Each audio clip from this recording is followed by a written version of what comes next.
Bonjour à tous, ravi de vous retrouver pour la politique c'est net, LPCN pour les intimes. Vous le savez, c'est aussi le hashtag pour commenter l'émission. Toutes les semaines, avec ma bande de gazouilleurs, je décortique l'actu en version numérique. Mes gazouilleurs du jour, Lise Pressac, bonjour. Bonjour Caroline. Vous êtes journaliste au Move et puis une historique de la politique c'est net. À vos côtés, Samuel Laurent. Bonjour Samuel. Vous êtes journaliste au Monde, responsable de la rubrique Les Décodeurs.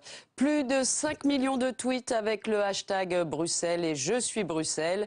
Le 22 mars, la capitale belge a elle aussi basculé dans l'horreur. Et dès les attaques perpétrées à l'aéroport et dans le métro, les réseaux sociaux se sont vite emballés. Photochoc, vidéos, fausses infos et rumeurs, mais aussi sécurité, solidarité et hommage du monde entier. Et une bonne dose d'humour. Comme pour les attentats de Paris, ceux de Bruxelles ont déclenché des réactions en chaîne sur le web, démontrant une nouvelle fois le rôle central des réseaux sociaux dans ces événements dramatiques. Je suis Bruxelles une fois. Lise, quelques minutes en fait après les attaques, enfin très peu de temps après les attaques kamikazes, les images ont afflué sur les réseaux sociaux avec des images terribles, des vidéos. C'est un peu le même scénario que ce qui s'est passé à Paris. Exactement le même scénario et on a très vite vu en plus des photos assez gore de personnes qui n'avaient rien demandé, qu'on voyait à l'aéroport ou dans le métro, des vidéos amateurs, beaucoup. Je pense notamment à celle qui a été prise depuis un parking de l'aéroport. Forcément, voilà, c'est comme d'habitude, on a tous des téléphones portables, on a tous des réseaux sociaux, donc l'info se diffuse très très rapidement. On s'habitue à filmer l'horreur. Est-ce que c'est devenu comme un réflexe finalement? C'est terrible parce qu'on se dit, mais moi dans ce cas-là précisément, je ne penserais pas à sortir mon téléphone, mais c'est un peu comme si... ce qui était en train de se passer devant moi, il faut vraiment que je me dise, c'est vrai, pensez-moi, je ne rêve pas, c'est ce qui arrive en ce moment. Et j'ai besoin de le partager. Et j'ai besoin de le partager. Samuel Laurent, ces témoignages, ces vidéos amateurs, c'est très utile pour les médias et les journalistes. Mais il y a aussi, il faut pouvoir les authentifier extrêmement rapidement. Comment vous travaillez, vous, chez Décodeurs? C'est le souci. Donc, un des principes de base, mais je pense que la plupart des rédactions maintenant font ça, c'est évidemment de ne pas reprendre un témoin, de pas reprendre une vidéo amateur sans avoir contacté la personne pour s'assurer un peu de la fiabilité de son témoignage. Ce qu'on a essayé, nous, de faire. Donc, on contacte systématiquement les gens avant de les réutiliser, ces images. On a essayé d'éviter d'en passer beaucoup. Après, ça, c'est des choix éditoriaux parce que nous, on estime... Ouais, pas rajouter à l'horreur. C'est pas tellement informatif et voir quelqu'un en sang... C'est pas forcément très utile.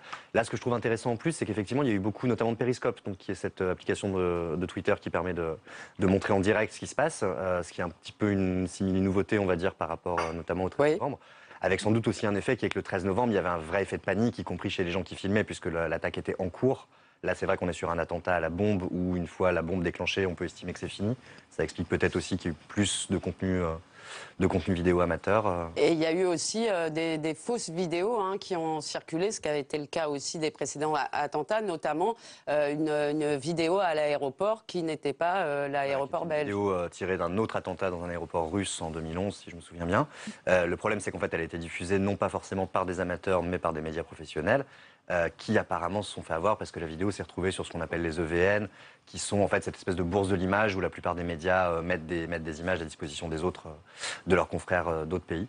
Mais effectivement, il y a eu d'autres vidéos. On a quand même eu l'impression qu'il y avait un peu moins de contenu faux que ce qu'on a pu voir sur les attentats à Paris. D'accord. Il y a aussi des comptes, j'ai vu que vous aviez fait un papier sur des comptes proches des djihadistes qui répandaient des fausses infos avec des rumeurs. Il va y avoir une bombe à la Commission européenne, à l'université.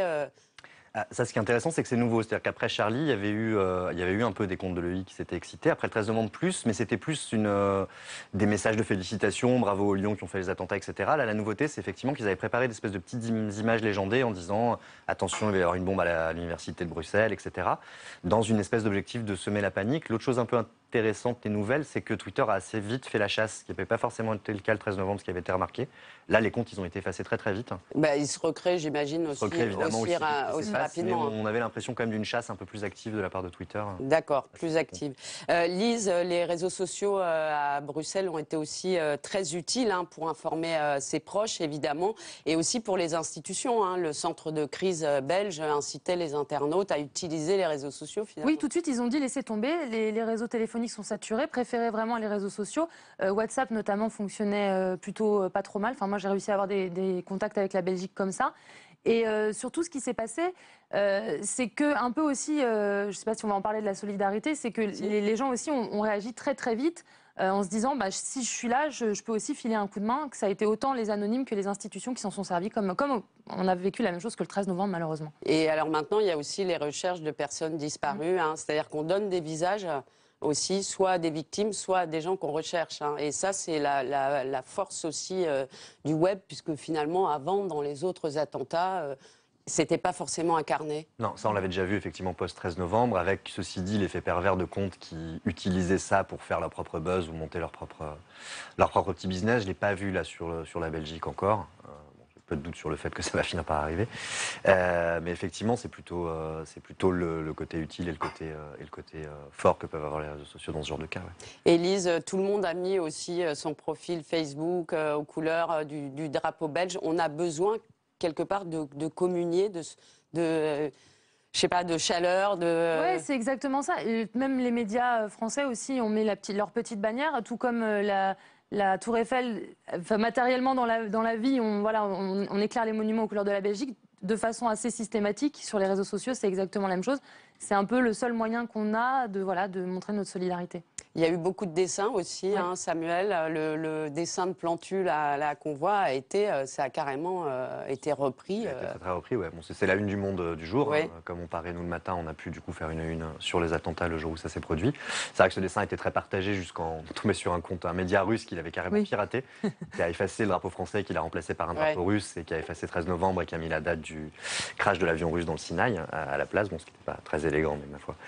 Voilà. Après le dessin, c'est vrai que ça avait un côté aussi un peu quelque part morbide de répétition un peu de Charlie dans le volume de dessin qui tout de suite arrive. Alors la Belgique, c'est la capitale de la BD, hein, il y a quand même, une raison à ça, une justification, mais c'est vrai que ça avait un côté, de manière générale, de toute façon, de revivre une troisième fois en si peu de temps, un peu les mêmes choses sur les réseaux sociaux, ça a un côté aussi un peu difficile. difficile.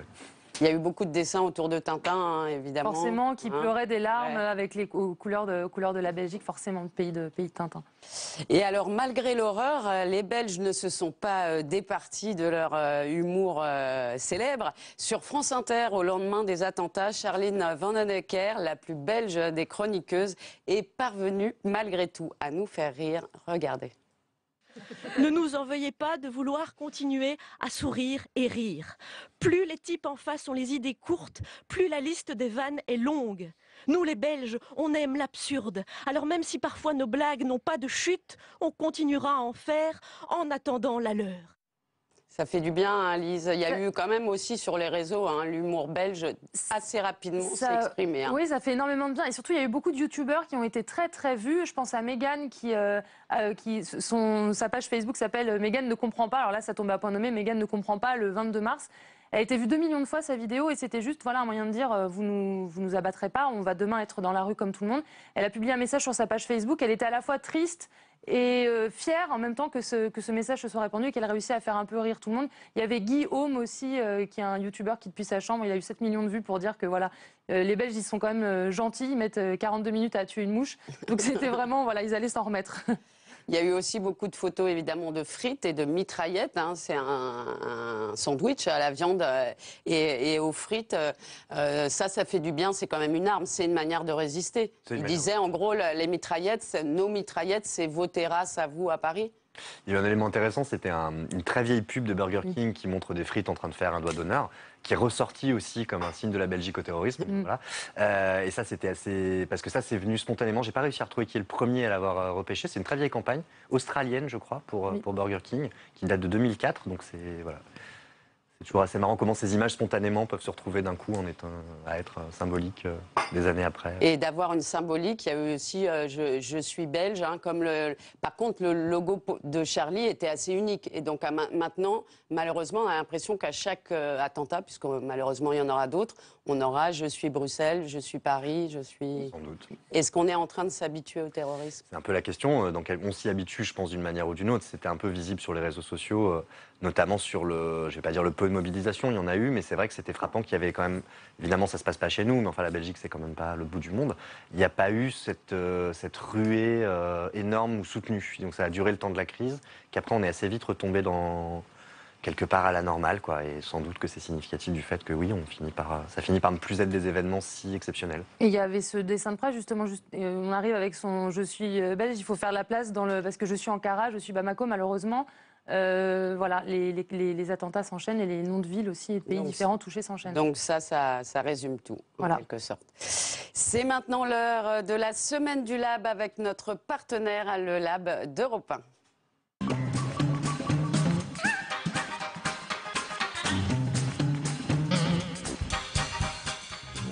Bonjour Aurélie Marciro. Bonjour Caroline. Vous êtes rédactrice en chef du Lab d'Europe 1 et vous revenez chaque semaine sur un temps fort. Et les attentats de Bruxelles, on peut le dire, a fait bugger les politiques sur Twitter. Oui, il y a des tweets, Caroline, qui fâchent. Il faut réagir. Ils nous font même penser que peut-être que Valérie Trierweiler avait raison quand elle a écrit qu'il faut tourner son pouce cette fois avant de tweeter. Mardi 9h01, soit 1 heure après les premières alertes mentionnant des explosions à Bruxelles, le patron des députés socialistes, Bruno Le Roux, pas n'importe qui, tweet « Attentat terroriste et protection de notre pays, la droite sénatoriale qui bloque la révision constitutionnelle est irresponsable ». Il qualifie donc d'irresponsable, le mot est très très fort, à la droite sénatoriale qui, on le sait, a modifié le texte de la révision constitutionnelle sur la déchéance de nationalité. Texte qui doit être voté l'après-midi même au Sénat. Alors que l'on est en pleine confusion sur ce qui se passe à Bruxelles, cette allusion au débat franco-français passe très très mal. Réaction notamment de l'eurodéputé socialiste, lui aussi, Guillaume Balas. Alors pas forcément très habile non plus. Je suis bloqué à la gare du Midi à Bruxelles. Les Belges sont sidérés. Alors vraiment, tais-toi. Autre tweet de Bruno Retailleau, patron des sénateurs LR. Et pitoyable réaction de Bruno Le Roux qui reproche au Sénat de respecter les engagements de Hollande à Versailles. Édouard Philippe qualifie le tweet de minable, Jean-Pierre Raffarin d'irresponsable et Nicolas Sarkozy en réunion de groupe à l'Assemblée l'estime indigne. Alors très vite, Bruno Le Roux explique d'abord qu'il n'avait pas connaissance de ce qui se passait à Bruxelles au moment de l'envoi. Un peu plus tard, il dit qu'en fait le tweet était programmé la veille et là, bien, il est parti à ce moment-là. Bref, d'autres les pieds dans le tapis. Comprennent qui pourra. D'autres tweets ont quand même également provoqué l'indignation. Ceux du député socialiste, par exemple Jean-Louis Gagnère, qui disait à peu près la même chose que Bruno Le Roux, mais en ne l'assumant pas, il a effacé les deux. Et puis il y a le FN et associé avec ce combo Valorant Saint-Just, Robert Ménard. Le premier attaque, mais vraiment très vite. Le Premier ministre, solidarité avec les victimes, mais comme nous l'a dit Manuel Valls, avec beaucoup de lâcheté, il faut s'habituer au terrorisme, écrit Valorant Saint-Just. Le second, donc Robert Ménard, s'en prend à la campagne gouvernementale contre le racisme et l'antisémitisme lancée quelques jours plus tôt. Attentat à Bruxelles, peu de chance que ce soit l'œuvre de militants néo-nazis, hashtag tous unis contre la haine, qui était le hashtag justement de cette campagne gouvernementale. Comme quoi, comme je vous le disais, même Robert Ménard devrait écouter Valérie Trierweiler. Et peut-être qu'on peut leur conseiller, les politiques, plutôt que de faire de la récup, de boire une petite Jupiler. Par exemple. Ça leur ferait du bien, peut-être. Merci à tous les trois. Merci à vous de nous avoir suivis. Vous pouvez revoir cette émission en VOD sur publicsena.fr. Et puis, bien sûr, j'attends vos commentaires et vos facéties sur mon compte Twitter. Salut à tous. À la semaine prochaine.